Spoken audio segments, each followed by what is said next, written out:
রংপুরের সবচেয়ে বেস্ট হাঁসের মাংস নাকি বৈরাগীগঞ্জে পাওয়া যায়। আসলে কি তাই নাকি ভাইরালের নামে আমাদেরকে অন্য কিছু খাওয়ানো হচ্ছে? আসসালামু আলাইকুম এভরিওয়ান, ইটস মি স্মৃতি ফ্রম মাই পেজ স্মৃতি রহমান। আসলে কোনো একটা জায়গা ভাইরাল হলে সবাই সেখানে গিয়ে ভিড় জমায়, তো দেখা যায় যে সেই সব জায়গার টেস্ট আগের মতো থাকে না। সো আমিও সেটাই ভাবছিলাম যে সবাই তো বলে রংপুরের বৈরাগীগঞ্জের হাঁসের মাংসর মতো হাঁসের মাংস আর কোথাও পাওয়া যায় না, বাট আসলে কি তাই সত্যি? চলুন আমিও দেখি আর আপনাদেরকেও জানাবো যে আসলেই কি তাই নাকি। আর সেখানে তো অনেক রকমের দোকান আছে, তো আমিও সেই সাজেশন নেওয়ার জন্য অনলাইনে একটা পোস্ট দিয়েছিলাম। একজন জানিয়েছে আম্মাজান হোটেলের কথা, এমনকি কমেন্টেও আপনারা সবাই আম্মাজান হোটেলের কথাই বলেছেন। তো আমি আসলে আজকে আম্মাজান হোটেলেই যাব। এখন আমরা যাচ্ছি বৈরাগীগঞ্জের উদ্দেশ্যে। এর আগে কখনোই আমার বা আমার হাজবেন্ডের কারোই বৈরাগীগঞ্জ যাওয়া হয় নাই। আমরা তো খুবই এক্সাইটেড, কজ হাঁসের মাংস আমাদের খুবই পছন্দ। বগুড়ার হাইওয়ে গুলো এত সুন্দর আর এত স্মুথ, তাই তোমাদের ভাইয়া তো একদম জোরে টেনেই ভুল রাস্তায় চলে এসেছে। খেয়ালই করে নাই যে বৈরাগীগঞ্জ আমরা পার হয়ে এসেছি। আমরা 10 কিলোমিটারের মতো বেশি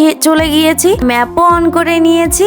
আর এই রাস্তাগুলো আসলে এত ভালো গাইস, চড়লে মনেই হয় না যে আমরা জার্নি করতেছি। আর এই তো দেখতে দেখতে আমরা চলেই আসলাম বৈরাগীগঞ্জের রাস্তায়। টার্নও নিয়ে নিয়েছি। অলরেডি কিন্তু অনেকগুলো দোকান শুরু হয়ে গিয়েছে, একের পর এক সব যাচ্ছে। আর আমরা শুধু নামগুলো খেয়াল করতেছিলাম, কজ আমাদের ডেস্টিনেশন হলো আম্মাজান হোটেল। হচ্ছে আম্মাজান হোটেল। আমরা এখন গাড়িটা পার্কিং করব জায়গা দেখে। আর এই আম্মাজান হোটেলের পাশেই কিন্তু ছিল একটা পাম্প, আর আমরা গাড়িটা পাম্পেই পার্কিং করে রাখবো। তাদের মুখেই শোনা এখানে আসলে রাত্রেবেলা আসতে হয়, দিনের বেলা খুব একটা মানুষ আসে না। তারপরেও কিন্তু অনেক বেশি রাশ ছিল। আমরা যেহেতু দিনের বেলা এসেছি ভিডিও করার জন্য, তো রাত্রেবেলা আসলে হয়তো আরো ভালো ভালো আইটেম পেতাম। তো এই তো দেখো আমরা গিয়ে প্রথমে ভাত নিয়ে নিলাম 4 প্লেট। অনেক মজার কিছু ভর্তা পেয়েছি, তার মধ্যে কচু পাতার ভর্তাটা এত এত মজা, আমার কাছে এত ভালো লেগেছে। মনে হচ্ছিল আমি এই কচু পাতার ভর্তা দিয়ে 1 প্লেট ভাত অনায়াসে খেয়ে ফেলতে পারবো। আর আমি তো অলরেডি 1 প্লেট ভাত শেষও করেছি এই কচু পাতার ভর্তা দিয়ে। আমি 2টা ভর্তা খেয়েছিলাম কচু পাতা। এত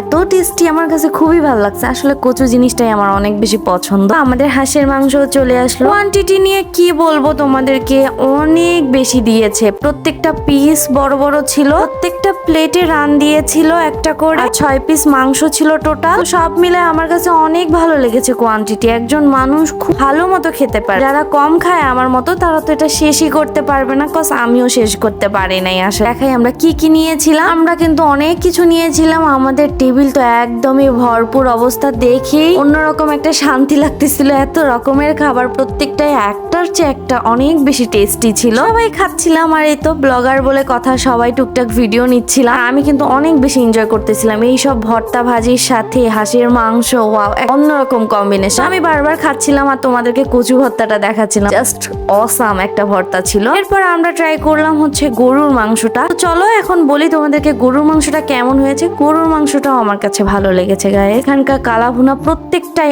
অনেক সুস্বাদু, অনেক আরাম লাগছে আমার খেয়ে। নিজের মধ্যে একটা প্রশান্তি কাজ করতেছিল। প্রত্যেকটা টেস্ট ভালো ছিল। যে ভাইরালের নামেই তারা উল্টাপাল্টা খাওয়াচ্ছে এমন কিছুই না, সবকিছুই ভালো ছিল। আমার কাছে ভালো লেগেছে। সত্যি কথা বলতে তাদের টেস্ট নিয়ে কোনো কমপ্লেন করার ওয়ে নেই। শুধু কি টেস্ট, তাদের কোয়ান্টিটি নিয়েও কোনো কমপ্লেন করার ওয়ে নেই। কজ আমরা সবাই অনেক ভালোভাবে খেতে পেরেছি। 180 টাকা হাঁসের প্লেটের দাম ছিল। তো সেই হিসেবে আমার কাছে কোয়ান্টিটি থেকে শুরু করে এভরিথিং অনেক অনেক ভালো লেগেছে। আর গাইস, আমি কিন্তু রান খেতে অনেক বেশি পছন্দ করি। শুধু কি আমার প্লেটের রান খাবো, আমার ভাই ছিল তার রানটা খেতে হবে না? ওর হাঁসের থেকেও আমি হাঁসের রানটা নিয়ে নিয়েছি, কজ রান খেতে আমি অনেক বেশি পছন্দ করি। গাইস, কে কে আমার মতো রান খেতে পছন্দ করে অবশ্যই কমেন্ট করে জানাবা। দেওয়ার পর কিন্তু তারা আবার দেয়, মানে শুধু 6 পিসই দিবে এমনটা না, এরপর আরো 1-2 পিস করে তোমাদেরকে দিবে। তো তোমরা 1 প্লেট নিলে অনেক ভালো করে খেতে পারবা। যারা কম খাও তারা 1 প্লেট নিয়ে 2 জনও শেয়ার করে খেতে পারবা। আঙ্কেলটা এত এত ভালো ছিল, আমাকে মৌরি দিয়েছে একদম টিস্যুতে বেঁধে। আমি আঙ্কেলকে কিছুই বলি নাই, আঙ্কেল নিজে থেকেই আমাকে দিয়েছে। আমারও অনেক ভালো লেগেছে তাদের বিহেভিয়ার, সবকিছুই মোটামুটি ভালো ছিল। আর এই যে মৌরিটা পেয়ে আমি যে এত খুশি হয়েছিলাম বলার মতো না। সবাইকে অনেক অনেক থ্যাঙ্কস আমাদেরকে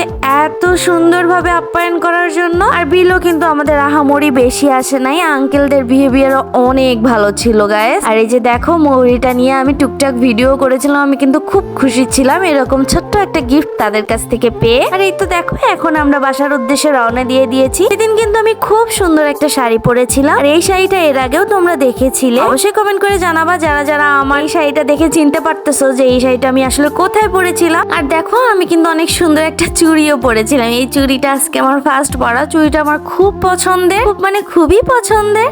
তো সবাই জানাবা আমাকে কেমন লাগতেছিল সেদিন দেখতে। আর ভিডিওটা ভালো লাগলে অবশ্যই লাইক কমেন্ট করবা। এখানে যারা খেতে গিয়েছো তাদের কেমন এক্সপিরিয়েন্স সেগুলোও জানাব। আজকের ভিডিওটা এই পর্যন্ত। কার কার ভালো লেগেছে অবশ্যই কমেন্ট করবা। টাটা, আল্লাহ হাফেজ, আসসালামু আলাইকুম এভরিওয়ান।